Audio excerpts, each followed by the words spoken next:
Nomazxon Abdullaxon bu yerdagi har bir qabrda tilovat bilan o'tkazib masjid quratdi. Bu ziyoratgoh Sovet ittifoqi davriga kelib omborxonaga aylandi. Bu yerlar dorixona qilib ishlatiladi. Qarang, xarobalik, yontog' o'sgan, ko'chalar chang. Mana bu yerlar yomg'ir yuvgan devor bilan o'ralgan bir 300 kishilik namozxona bor edi. Az mehmonlar 1956-yillar Indoneziyaning prezidenti bo'ladi Sukarno Moskvaga, ana shunday Sukarno Moskvaga davlat ishi bilan boradida Moskvada Imom Buxoriyning qabrini ziyorat qilishlikni so'raydi. Imom Buxoriy o'zi u kim? Qabri qayerda? Hech kim bilmagan. Topinglar deydi O'zbekiston, Buxoro. Buxorodan topolmaydi. Nech kun deganda mana shu yerdan topib qarasa, butun xaroba. Mehmonni olib kelib bo'lmaydi, uyaladi olib kelishga. Qarang, mehmonga aytadi, o'lkamizni uzoq joyda ekan, u yerlarda samolyot qo'nadigan joy yo'q.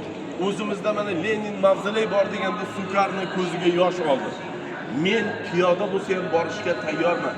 Qarang, Moskvadan olib kelarkan poyezd bilan majbur bo'lgan. 3,5 kun bu yerlarda rahmat vaqt bilan qolgan yoshingizga yetaylik. E'tibor bering. Bu yerlarni tozalab, tozalagan hasharchilar butun yontoqlarni tozalab, devorlarni ohanglagan, ko'chalar bir kechada asfalt bo'lgan. 4-kuni kechasiga to'g'rilib olib keldi. Indoneziya prezidenti yalangoyoq kelib, hovlidan emaklab keladi, qabr yoniga joynamoz to'shatadi. Chunki u inson qori murattob bo'lgan.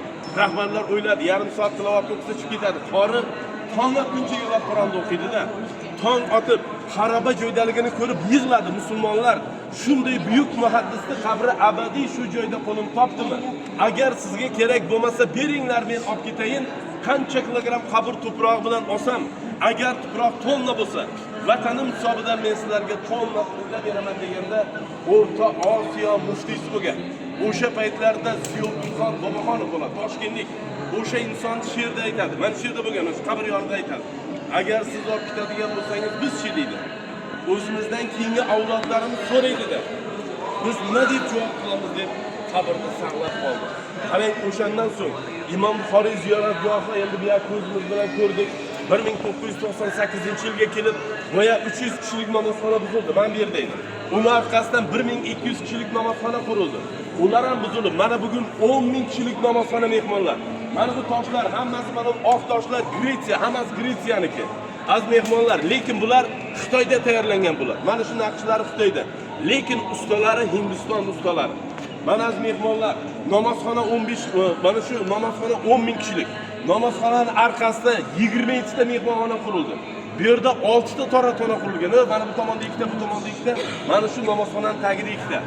Az mehmonlar, mana buni aytib o'tamiz. Ustunlarga e'tibor bering. 174 ta ustun bor. Bular mana shu Hindiston toshlari, lekin Xitoyda tayyorlangan. Hammasi kelib shu yerda o'rnab 174 ta. Imom Buxoriyning qabri pastda asl qabrlar. Tepadagi ramziy.